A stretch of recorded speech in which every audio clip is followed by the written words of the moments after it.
Alex, obviously the double vaccination passport has come out. It's not been a great success so far, some might say. Well, it's not come out for everyone, has it? If you've tried to download the app, first of all, it's quite hard to find. Second of all, it requires two photographic proofs of ID, which people weren't told about to begin with. Not everybody has. And even with that, lots of people can't be found, or no evidence of their vaccination status has been found. So this isn't working. There is a lot of glitches as well, and obviously it's open to scams too. It is that, but I think above all, it's an assault on medical privacy. For the first time in Scotland, and only in Scotland, in the United Kingdom, you'll be asked to present part of your medical history to a bouncer in order to get into a nightclub. And that is a very dangerous step to take, and that's why the Scottish Liberal Democrats are fundamentally opposed to it. Not just yourselves are opposed to it, obviously the Conservatives calling for it to be scrapped completely. Well, I'm glad to have the support of the Conservatives in our opposition to vaccine passports, but let's remember that the UK government are still holding them there just in case. They're not ideologically opposed to this assault on medical privacy and are prepared to use them if the time is right. It's only the Liberal Democrats that actually want to protect the freedom of medical privacy and to stop the vaccine passports. I mean, it doesn't seem to be a success, and that's putting it mildly, because, speaking to nightclub owners, saying that, very few people have downloaded this app, and also some with no success whatsoever, but also they've not been able to check it. Such a small proportion of the country are actually downloading this app, and it makes nightclub owners and football clubs and things like that almost impossible to govern.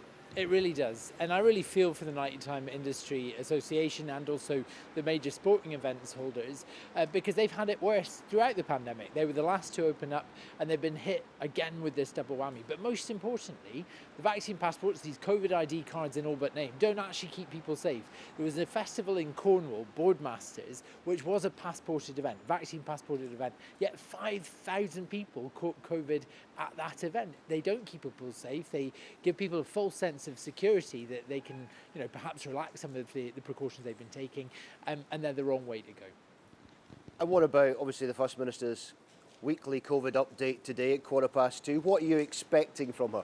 Well, she's got to answer for this shambles of an app rollout. I mean, the Scottish Government spent £600,000 on the development of its own app. When the UK government had offered them to come on board, it's been shown completely wanting. I mean, we must have some of the same technicians involved at Facebook who are operating the COVID app. But first of all, we need to explain how this is going to be rolled out, if it's going to be usable, if it's going to be salvageable, and also what we're going to do going forward to make sure that industries like nightclubs and big sporting events have the capability to verify that the people who are demonstrating or showing their app are actually the people who have been double vaccinated, aren't just passing on the QR code. Because remember, we're asking some doorman to visually check these. They're not Robocop. So we need to be sure that these people actually have exactly their vaccine passport. They've got the right to use it. But the Liberal Democrats are opposed to this, lock, stock and barrel. I mean, I've spoken to football clubs, as I said, obviously there's talk of spot checks being made at sporting events, obviously the likes of Rangers and Celtic, there's the crowds that they would get, perhaps the rugby, these things. Obviously, spot checks is great, but then, of course, that's open to all sorts, really. When you're talking about Ibrox or Celtic Park, you're talking about 50,000 people who will be at a moment's notice asked to prove double vaccinated status. We know that many people are struggling to do that anyway with the botch technology, the app that doesn't work. But what happens when somebody's spot checking and doesn't have somebody who's asked for a vaccine passport can't reveal it? I mean, are they bounced? Are they turned away? We're not entirely clear what that means in terms of the safety of security guards from people who might be very upset that they're being turned away from their favourite football match.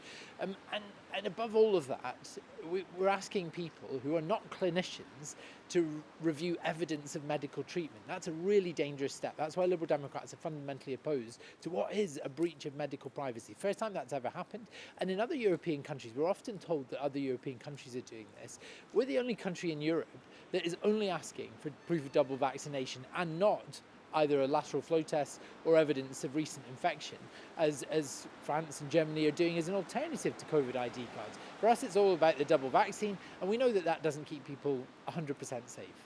Do you think this is going to continue, or do you think that the First Minister and the Scottish Government will have a U-turn on this? I think that the Scottish Government in particular, the SNP, have dug in very hard.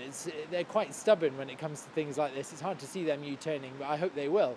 What I'm more hopeful about is that their Green partners, the Greens in coalition, who have until recently been standing shoulder to shoulder with Liberal Democrats, opposed to this assault on medical privacy, I hope that they'll see sense, that they'll see that this is an erosion of civil liberties and actually stand up to their SNP paymasters and do something about it.